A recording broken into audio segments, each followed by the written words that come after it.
Welcome to Laricy Live. You want to know what's happening in the real estate market? Then this show is for you. I'm your host, Matt Laricy.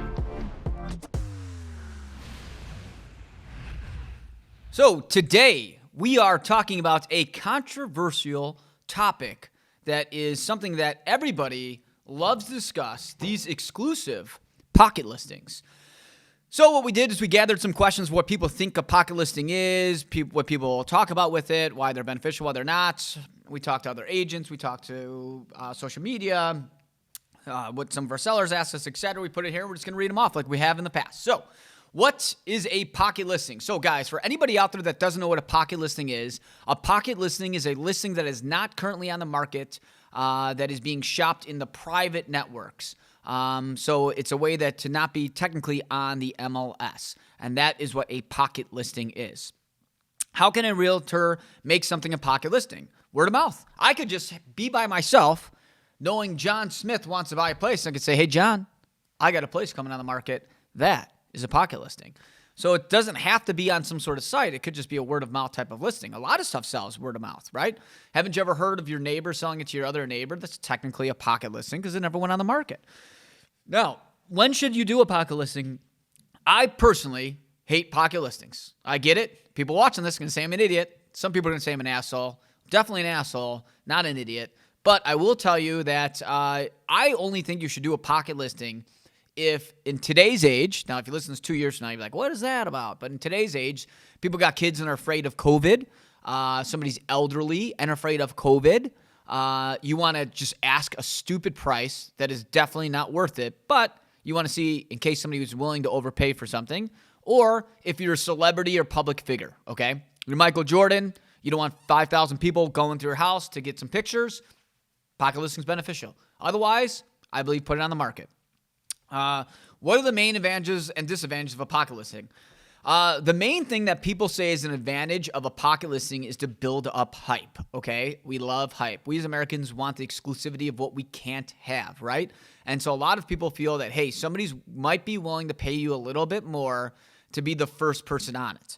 That is the main advantage that most people make a case for with a pocket listing. I have an exact opposite point of view. And you may say, that's stupid. I've had 4 examples of listings, blah, blah, blah. I've built quite a successful career, and I'll tell you, every time I've ever posted a pocket listing compared to what I've had it on the open market, like a scientific experiment, every single time I've done better on the open market than I have in the pocket game. To me, the disadvantage is numbers. Guys, if 4 people see a pocket listing and all 4 of them bid on it, one of them bids on it, etc., and 5 million people see a listing on the open market, what are the statistical odds that you're going to get more money by being on the open market? To me, it's just scientific proof. It's data, right? Sales is a numbers game. The more eyeballs that see a property, the more likely you're going to get more money for a place. I'm not buying the exclusivity pitch. You got a $400,000 listing, okay? And it's a 2-bed, 2-bath, and everybody wants it, and you pocket list it at $400 and you get $405, I'd be willing to bet $1 million cash on the table today that if you go on the open market, you're getting more than $405,000. Because I'm going to tell you right now, the people who've never seen that property are going to want to buy it. And the people who did offer on the property, they're not going to not offer because it's on the open market. So that's the thing that people tell you is that they say, hey, they only want it because it's exclusive. I think that's a full shit excuse. I'll tell you right now, that person wants it in the pocket game. They want it in the open market game. Hell, they might want it because it's exclusive, but guess what? When there's more than one bid, they're going to have to pay up a little bit more. So it's much more likely you're going to get more money in the open market. My opinion, there's going to be a lot of people who are going to disagree with me, but to me, the biggest disadvantage of not being on the open market is you're having less people see your property. Our pocket listing is the same as the PLN. PLN is the private listing network. I mean, a PLN is a site for pocket listings. Can you give a quick rundown of the listing options there are? I mean, really, you have exclusive listings, meaning that you have the exclusivity to market the property and put it on the MLS. You have a pocket listing, which is using the private networks, your social influencer network to be able to do it. And you have the right to sell the property where you don't have a listing agreement and the seller has agreed with you that, hey, if you bring them a buyer, they'll pay you a commission, but anybody else can bring them a buyer and pay a commission. So those are essentially the types of listings that are out there. When should agents do a pocket listing? I talked about this. To me personally, I think if you want to push the price, okay, or the seller has some sort of situation where they don't want a lot of people on their property and only want like a select batch, where you want to dictate the exact person that comes through, a pocket listing could be a good game. But if you have a general property, okay, you get that bad boy on the market. When should you push for a pocket listing? Who should push for a pocket listing, the seller or the agents? Most of the time, it's the agents that push for a pocket listing. I'll tell you right now, I think a lot of agents push for pocket listings because they're lazy, right? If you got to show a property 50 different times in a weekend, or you could throw a post up, not spend any money, right? You do a couple pictures, you throw it up on TAN, which is top agent at work, you get it sold, you sit back, you're cocky as shit the whole time. If anybody asks for anything, you're like, hey, we'll put it on the open market, and then you don't have to do anything. Now, is that in the seller's best interest? Or would it be going on the market and getting 50 offers and seeing or having 50 showings? So to me, I always think the agent pushes more for the pocket listing than the seller. And I'll be the first person to tell you right now, I go on a lot of listing appointments. This time of year, 2 to 3 a day, okay? And I will tell you, one of the main questions sellers ask me all the time is, what are my feelings on pocket listings? And I will goddamn tell you right now, it gets me fired up because I hate them. I think they're stupid. And I know right now, a lot of people are watching this and be like, oh, I love them, you're an idiot, and blah, blah, blah. I'll tell you, I hate them. I think they're stupid. I think they're obnoxious. And I will tell you right now, one of the main reasons I have over 150 listings at any given time is because I will be one of the only people that go in there and say, I think pocket listings are stupid. And 9 times out of 10, that's one of the main reasons I get hired. How do brokers market pocket listings? There's a few sites you could do. You could do Top Agent Network, okay, which is a pocket listing site. There's the MLS was so pissed off about pocket listings, they made a private network for themselves. And then you have Zenlist, okay, which is something that App Properties and some of the other big companies go on. We're a part of it too. This is where your buyers can actually shop for pocket listings on their own. There's word of mouth. There's eBlast. You can put it on Zillow's private network. Redfin, their company has their own private network. Here's the thing, guys. I don't know about you, but think about this, right? If you're going to post a property on Zenlist, Top Agent Network, and the off MLS, it's almost essentially like the only website you're not on is pretty much like Zillow and the MLS. So that's really the point here. Is it really a pocket listing when you're on like 3 or 4 other sites that every single agent in the world's on? Like, what's the point? Somebody argue with me the fact that, like, what is the point of that? You're not on the open because the MLS doesn't have you on the market. I mean, the MLS, is getting just as many views as Redfin and Zillow. So, I mean, is it really a pocket listing? That's the way I keep looking at it. It's like, what really is a pocket listing these days, right? If you're putting it on all these sites, what makes it a pocket listing? To me, in my mind, if I'm thinking pocket listing, I'm thinking I know about it and maybe 5 people know about it. That's it. If I know about it and 500 other agents know about it that do 98% of the business, like, just throw on the fucking MLS. It's the same thing. Where's the exclusivity when you're on every single pocket listing website minus the MLS? I'm sorry to say, I don't find it as exclusive. Do pocket listings perform better depending on who your agent is? Sure. You have an agent that is selling a $3 million penthouse and has sold, like 50 $3 million penthouses this year. And there's a guy who's never sold a $3 million penthouse, has no network, is 22 years old, and is trying to pocket list it. Who do you think's got the better network to try to sell it off market? So yeah, an agent is definitely going to impact it, okay? Do you feel pocket listings perform better than the MLS? No. So I can only go off of my data, okay? Any given time, the last 2 years straight, probably more, I've had over 100 listings. And I'll tell you, I've tried the pocket listing game because a lot of my sellers want me to do it, okay? I will tell you right now, on TAN's the only one I know about, okay, has actually analytics of how many people open up my pocket listing, okay? Now, I've had 5 in the past 4 months that I've put on TAN, okay? And I've had less than a 15% open ratio. So 15%, meaning 15% of people have opened it. Not a single one of those sold off market. I put those listings online. Each and every one of them sold in 24 hours or less, well over asking price, with at least 3 bids. That's the data I could tell you. So again, it solidifies my point. Again, I'm not saying that every single property shouldn't be pocket listings. I do think there's some exceptions that definitely do a pocket listing. But I think the general property out there, you got a $250,000 to $1 million property that falls into the general criteria of what people want, you get that thing on the fucking market. I think every data, if we actually did a scientific experiment and opened it up and looked at the open ratio to how many people see it to what the list price to sales price ratio is compared to going on the open market, I would be willing to bet a large sum of money that the thing that goes on the open market gets a higher price every time. I think the agents push these pocket listings more than the sellers do because they're lazy. That's my point of view. You have to do a lot less work if you pocket list a property. There's no question about it. You spend a shit ton less money and you do less work. And at the end of the day, they're like, hey, you wanted 400, I got 400. But maybe they could have got 425 had it go on the open market. My opinion. Do you feel, do the success of a pocket listing depend on what type of listing it is and the price point? Yeah. Again, yes. I think if you have a super exclusive penthouse that's in a prestigious building and you have a great wealthy network, yeah, in that instance, a pocket listing might be better because there's not that many people that can afford a $7 million penthouse, okay? There's in Chicago, in New York, yeah, everybody walking down the street could buy a $7 million penthouse. In Chicago, there's a few sales, like a few. We're talking like a handful of sales above $5 million a year. So, yeah, if you got a great social network, a shit ton of wealthy people, and you want to put that bad boy in the pocket listing for a little bit, smart idea. I'm not going to argue there. You got a $400,000 condo in Wicker Park, that's a 2-bed, 2-bath, open market. So, yeah, everything has to dictate the type of property and price point. Is there a reduced commission on pocket fees? No.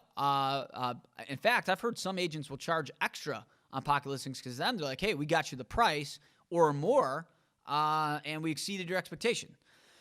Do pocket listings help maintain a level of privacy for particular clients? Absolutely. If nobody knows it's on the open market, they can't see it. I mean, let me tell you something, guys. We live in Chicago. It's a city that has a lot of, I'm not saying that there's certain crime levels here or there. I'm just saying, like, you read the paper, there's bad people in the world. And if you're a celebrity and we as agents, we're like, hey, I have a celebrity client. We require proof of funds. I'm pretty sure somebody can create a generic letter on a bankhead letter and say that I'm worth this and go in there and ransack that place. Has it happened? I mean, I don't know of it happening, but the way my mind works is like, hey, if I'm a celebrity, I want to limit the people I want in my house. And I'm not saying there's a shit ton of celebrities that live in Chicago, but there's a lot of CEOs and a lot of people worth, hundreds of millions of dollars. And yeah, and that point, I think privacy is big and it's probably worth pocket listing. So again, I may hate pocket listings. I think they're a genius idea in certain scenarios, but yeah, privacy is big. And that's one of the main reasons I would only ever do a pocket listings. Some stats say pocket listings account for 10% of national closings, even up to 30% in California. What do you see in Chicago? No clue. I don't know the stats. I could sit here and tell you that. I know that pocket listings are a huge thing in the country. And in certain markets, that's all they sell is pocket listings. Like I have buddies that are the top agents in California and New York and stuff like that. And like your network is how you sell a property. There's a lot of cities that don't use the MLS. They just don't. They just go. They tell 4 other people, and 4 other people have clients for it, and they sell it. But my point is if they told 4 people, and those 4 people wanted to buy it, right? Hypothetically speaking, I'm an agent. I tell 4 guys. All 4 guys want to buy it. What are the odds? Because I just sold 4. That if I told 8 people might want it, and then that doubles my chances of getting more money. So you see where my brain's going here? So where's the benefit to the seller if I'm 4 for 4 telling people? Could I be 8 for 8? Could I be 20 for 20? Could I be 50 for 50? Doesn't that mean I'm going to be getting more people looking at my property? Spitting all over the place. I'm all fired up over this stuff. Is there sellers and buyers agents when working with pocket listings? Yeah. I mean, it's just like a regular transaction. I mean, sometimes you'll find the buyer on your own because there's been instances where I go on a listing appointment and I'm like, hey, I have a guy that's looking for this. And the seller's like, hey, I don't want to show my property. I'm like, I could bring a buyer here and I sell it. That's happened. I've gone on 2 listing appointments. This is not a joke. I've walked into 2 different listings, and I said, you know what? You want to sell at X price? And they said, yeah. I said, I'll buy this. And I bought it. I own 2 condos right now that I walked into a listing appointment on, and I bought it. I actually think one listing I definitely wasn't going to get, but I just wanted the condo. So I bought it as a rental property. And there's an agent out there who may be watching this that remembers because he's called me and said I was going to get that listing, but then you bought it. I mean, listen, so yeah, that's a pocket listing. Do all states allow pocket listings? From what I know, I don't know of any states that ban them. I could be wrong. You could be watching this and be like, oh, Minnesota doesn't allow them. I don't know. From my knowledge, okay, I don't know of any that don't allow them. Do seller contacts look at the same for pocket? Do seller contracts? I can't read today. The contracts are the same, guys. Essentially, the process is the same. It's just not on the market. Are pocket listings typically overpriced? A lot of times they are. I'll tell you right now, guys, there's a lot of times I see a listing in the pocket network, okay, and then it goes, in the private network, and then it goes on the market for a hell of a lot less money. So, yeah, you know, I think a lot of them are overpriced. What pricing strategy does Laricy use for pocket listings? I mean, I guess if I have a client that's adamant of saying they think their place is worth $450, and I'm like, there's not a shot it's worth over $4.25, I'll tell people like, okay, we could price it at $450 and see what happens. Or sometimes, guys, again, another reason why I think pockets could be okay is if like there's just no data for it. It's a super unique property. The property makes no, you look at all the comps, you look at the square footage, neither of them make sense. And I'm like, fuck it. Like, I honestly think it could be worth this, but it can also be worth $100,000 less. Let's throw in the pocket game and see what people say. Let's get some other people's opinion on it. Let's get some buyers' opinion on it. Pocket listing's good there. So again, I may hate pocket listings. I think there's certain scenarios it works, but I think the general property should go on the market. Are there certain websites where agents can market pocket listings? Yeah, we already talked about that. Does NAR have any pocket listing policies or guidelines? Yeah, I mean, NAR has been like cracking down. They do not like pocket listings. They hate them. They've been passed. It's been like a hot topic in our industry. Can pocket listings go wrong? Yeah, pocket listings could really go wrong. You pocket listed it, you ask too much money for it, doesn't sell, you go back on the market, you sell, then the deal falls apart, and then people are like, why was it in the pocket game for so long, and then it's on here? I mean, I don't know. There's a million things that could go wrong in all the time, but I mean, generally speaking, one of the reasons a lot of people do like pocket listings though too is that like it decreases market time. So if it's like December and they don't want to go on the market today, but they'd like to go on the market in January, but like they're like, hey, if somebody's out there, throw in the pocket game so we don't eat market time there. So again, that's not a bad strategy either. But I'm saying like, again, there's sometimes a pocket listing makes sense. Most of the time it doesn't to me. Do you have any memorable pocket listing stories? I mean, I have a story where we had a property that it just recently happened. We put it in the pocket network. We were featured in a Cranes before it hits the market criteria. My clients were kind of private people. There was a price that we thought it was worth, but there wasn't as much data behind it to support it. But we definitely thought there'd be a market for it. So we pocket listed it and we sold it for the price we wanted. And that's a super successful story. But in that scenario, that's where I think a pocket makes sense. Again, remember, guys, it's an exclusive property. My sellers were private. There was no data to pretty much tell you whether the price was wrong or right because it was a unique place. So that's a pocket listing scenario, okay? I'm going to give you another story.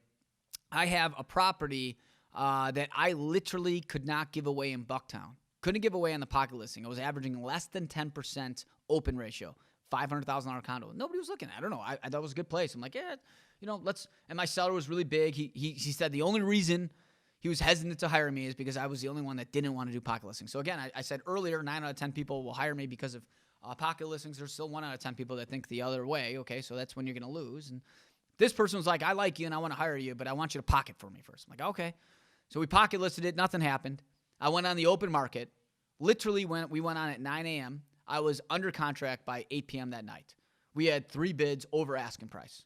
Now, we were on the pocket listing for about 3 weeks. Didn't sell. Went on the market. Within less than 24 hours, I sold.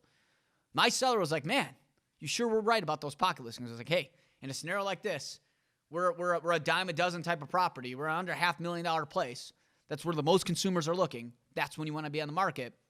Looks like I was right there. So there's two great stories that I've personally seen where I think pocket listings can work and where I think they're stupid. Is there a strong likelihood of getting multiple bids, or is it better to go pocket listing or MLS? I mean, I've had multiple bids on pocket listings, and I've been in multiple bids with my buyers on pocket listings. I just think if that same property would have been on the MLS, it would have got more bids for sure. I actually had other buyers that have seen it after close, been like, hey, I didn't even know that existed. Maybe I would have bought it, right? So who knows how much money that seller left on the table.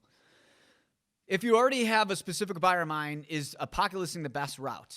No, I don't know why that would have a specific buyer in mind have anything to do with the pocket listing.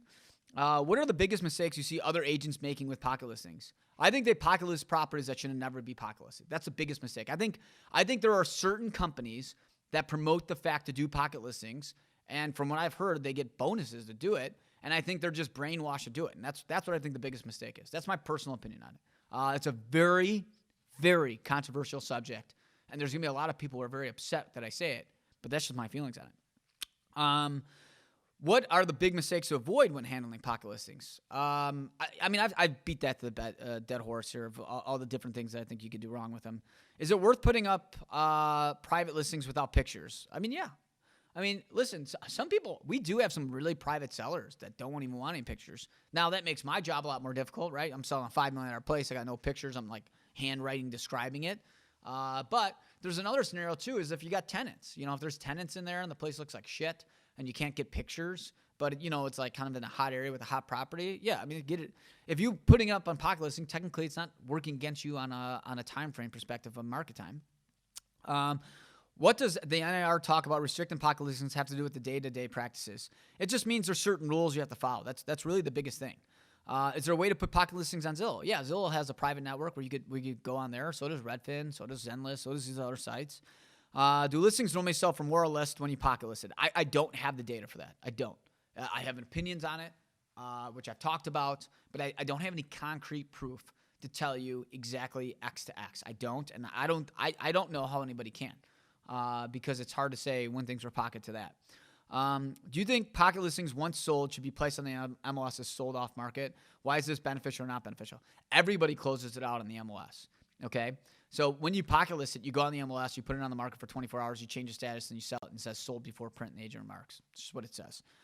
Why do you think NAR is trying to stop or crack down on pocket listings? I mean, I think the NAR doesn't like the fact that people are hiding it. I think the NAR feels that these are opinions of mine. I can't say that this is exactly what they think, but I think a lot of times they don't feel the consumers' rights are being represented.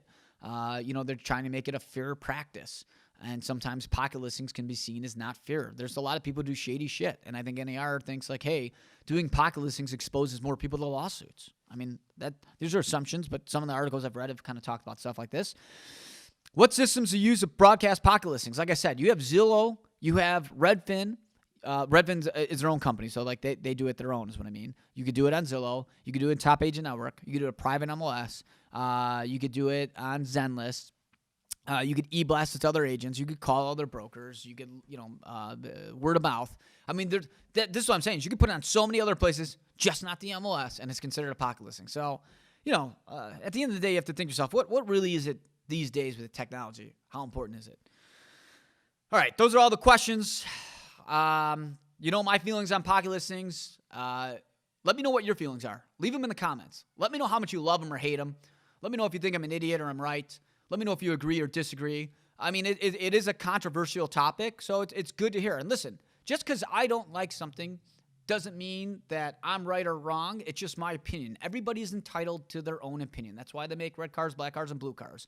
But that's it for today, guys. So make sure to hit the bell, tune into our next episode, subscribe to our YouTube channel. Thanks for listening to Laricy Live. Make sure to tune into our next episode and subscribe to our podcast. Thanks for listening to Laricy Live.